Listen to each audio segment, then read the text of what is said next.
Hello everyone, welcome to the new video of HTML। तो अभी तक हम लोगों ने HTML में कई सारी चीज़ें सीखी हैं। जैसे सबसे पहले तो HTML का स्ट्रक्चर सीखा है और किसी भी HTML डॉक्यूमेंट को किस तरह सेव करते हैं और उसका आउटपुट हम कैसे देखते हैं।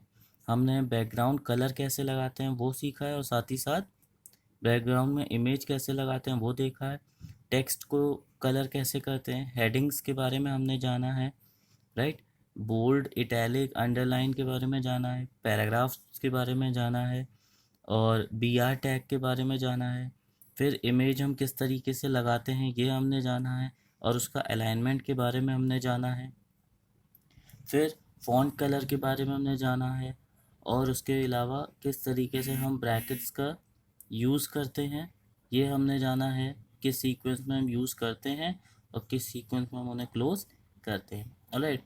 तो अब इसके बाद हम एक नया टॉपिक पढ़ेंगे HTML में ही और वो होगा हमारा listing. LISTING, listing. Listing word से आप समझ सकते हैं कि किसी भी चीज़ की लिस्ट बनाना। ऑलराइट। अच्छा, लिस्टिंग में होता क्या है कि लिस्टिंग के दो पार्ट होते हैं। एक होता है ऑर्डर लिस्ट और एक होता है अनऑर्डर लिस्ट। तो ऑर्डर लिस्ट आपका कैसे हो जाता है, जैसे 1 हो गया, ए हो गया, ठीक, ABCD 1 2 3 4, ये ऑर्डर लिस्ट होती हैं।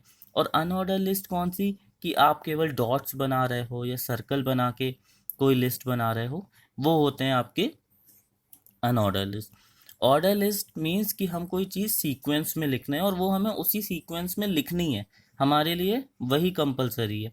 जैसे कि आपका अटेंडेंस रजिस्टर हो गया, और तो अटेंडेंस रजिस्टर में क्या होता है कि अल्फ़ाबेटिकली नाम लिखे होते हैं, पहले ए वाले बच्चों के, फिर बी वाले बच्चों के, फिर सी वाले बच्चों के।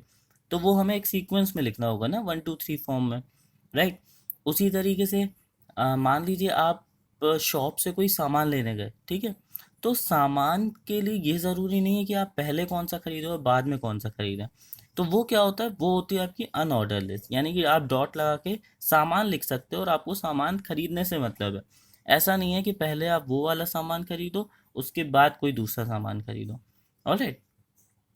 तो ये होता है ऑर्डर लिस्ट और अनऑर्डर लिस्ट। तो आज हम इसमें यही सीखेंगे कि ऑर्डर लिस्ट और अनऑर्डर लिस्ट को किस तरह बनाना है और साथ ही साथ हम नेस्टेड लिस्ट के बारे में भी सीखेंगे। नेस्टेड लिस्ट क्या होती है, नेस्टेड लिस्ट मतलब कि एक लिस्ट के अंदर दूसरी लिस्ट। तो स्टार्टिंग में हम ऑर्डर लिस्ट अलग बनाएंगे, अनऑर्डर लिस्ट अलग बनाएंगे और उसके बाद हम ऑर्डर लिस्ट और अनऑर्डर लिस्ट को कंबाइन करके एक लिस्ट बनाएंगे। ऑलराइट। तो चलिए स्टार्ट करते हैं। और ईज़ के लिए, मतलब अपने कंफर्ट के लिए, हम लोग एक काम करते हैं, ये जो जितनी सारी चीज़ें हैं इन्हें हम अभी हटा देते हैं, राइट। जो इमेज और ये सब जितना टेक्स्ट लिखा हुआ है इसे हम हटा देते हैं। तो उसके लिए देखिए सीधी सी सिंपल सी चीज़ है, हम इसको डिलीट नहीं करेंगे, राइट, क्योंकि हमें फिर से लिखना पड़ेगा। तो मैंने आप लोगों को बताया ही था कि उसके लिए सिंपल है, आप क्या करिए, कमेंट का यूज़ करिए। तो आप ये देखिए यहाँ पे मैंने ये कमेंट का एक सिंबल बना दिया और क्योंकि मुझे सारी चीज़ हटानी है तो यहाँ एंड में पैराग्राफ तक मैंने वो सारी चीज़ें हटा दी। तो मैंने 2 बार डैश और एंगुलर ब्रैकेट क्लोज कर दिया, राइट। और इसके बाद मैंने इसको सेव करा और यहाँ पे रिफ्रेश करा तो आप देखिए सब कुछ चला गया। ठीक, बैकग्राउंड इमेज रहेगी क्योंकि वो तो बॉडी बैकग्राउंड में, तो उससे कोई फ़र्क भी नहीं पड़ता। ठीक। हम हाँ एक चीज़ ये कर सकते हैं कि लिस्टिंग हमें सही से दिखे, तो इसके लिए हम बॉडी बैकग्राउंड भी हटा देते हैं। राइट। तो हम इसके लिए क्या करेंगे, हम इसको यहाँ से क्लोज ना करके हम इसको यहीं से क्लोज कर देते हैं, ठीक है, और सेव कर देते हैं और रिफ्रेश कर देते हैं। लेकिन इससे तो सब कुछ चला गया, ठीक है, क्योंकि बॉडी बैकग्राउंड से तो हमारा टेक्स्ट कलर भी कुछ नहीं आ पाएगा, ठीक है, बाय डिफ़ॉल्ट वो ब्लैक ही आएगा।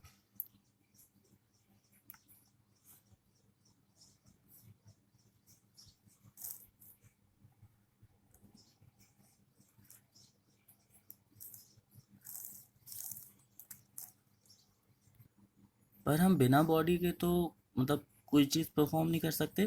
तो हम क्या करेंगे, हम यहाँ पे बॉडी टैग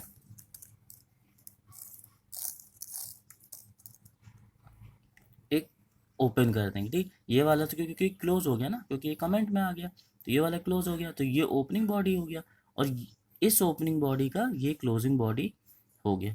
बाकी का बीच का पूरा करें, और इसमें हम क्या करेंगे, हम इसको टेक्स्ट, इसमें हम क्या कर दे रहे हैं, इसमें हम टेक्स्ट को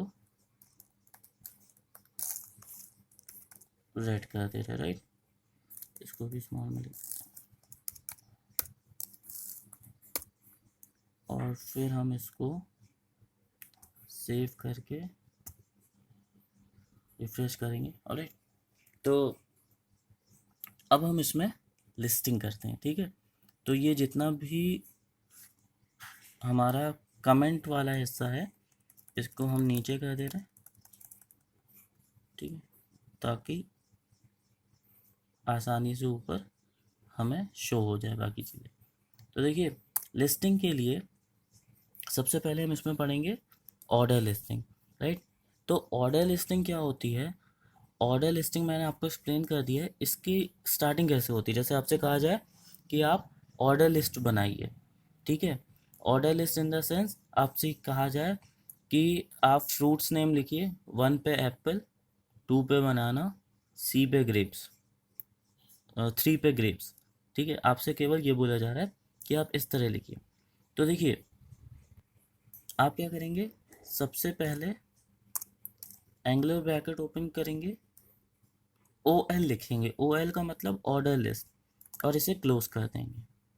फिर आप एंटर करके नेक्स्ट लाइन में लिखेंगे एल आई, एल आई का मतलब लिस्ट आइटम ले। ठीक है, और इसको भी बंद करेंगे, ब्रैकेट बंद करेंगे, और इसमें लिख देंगे आप एप्पल। ठीक है, और इसको आप चाहें तो क्लोज करें, चाहें तो ना क्लोज करें, कोई फ़र्क नहीं पड़ता। ठीक, मतलब कुल मिला के एल आई जो होता है वो बेसिकली आपका एम्प्टी टैग होता है, इसको क्लोज करने की ज़रूरत नहीं होती है। अब दूसरा आइटम हमें लिखना था बनाना, BANANA। ठीक है, थर्ड आइटम आपने ब्रैकेट ओपन करा, LI लिखा, ब्रैकेट क्लोज किया, और आपने लिख दिया ग्रेप्स। ठीक है, अब मान लीजिए हमें ये 3 आइटम लिखने थे, तो इसके बाद हम क्या करेंगे, ऑर्डर लिस्ट को क्लोज कर देंगे। यानी कि सॉरी, लिस्ट जो है वो हमारा एम्प्टी टैग है, लेकिन OL जो है ऑर्डर लिस्ट, वो हमारा कंटेनर टैग है, यानी कि उसका ओपनिंग और क्लोजिंग टैग होता है। ठीक है, अब हम इसका आउटपुट देखते हैं। हमने जाकर इसको सेव करा, सेव करने के बाद हमने यहाँ पे जब रिफ़्रेश करा, तो ये देखिए, रिफ़्रेश करने के बाद ये हमारे सामने एप्पल, बनाना और ग्रेप्स आ गया, और तीनों में 1 2 3 लिखा हुआ है। ऑलराइट, 1 2 3 लिखा हुआ है। इनमें कुछ एक्सेप्शंस होते हैं, वो हम आपको बाद में पढ़ेंगे। अब ऑर्डर लिस्ट के बाद मान लीजिए मैं अनऑर्डर लिस्ट बनाना चाहता हूँ। ठीक है, तो अनऑर्डर लिस्ट के लिए हम क्या करेंगे, हम ब्रैकेट ओपन करेंगे, UL लिखेंगे। ठीक है, इसमें थोड़ा स्पेस दे देते हैं, ज़रूरी नहीं है स्पेस देना, पर आपको समझाने के लिए। फिर हमने LI लिखा, इसे बंद किया, हम वही वैल्यू फिर से दे देते हैं। ठीक है, इस बार स्मॉल लेटर में APPLE, एप्पल। ठीक, दूसरा BANANA, बनाना,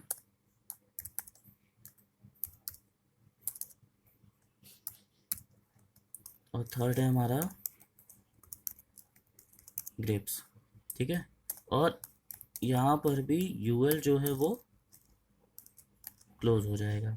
ठीक है, अब हमने क्या किया, इसको फाइल पे गए, हमने इसे सेव किया, और उसके बाद यहाँ पर आके हमने इसे रिफ़्रेश किया, तो ये देखिए एप्पल, बनाना और ग्रेप्स आ गया हमारा इस लिस्ट में।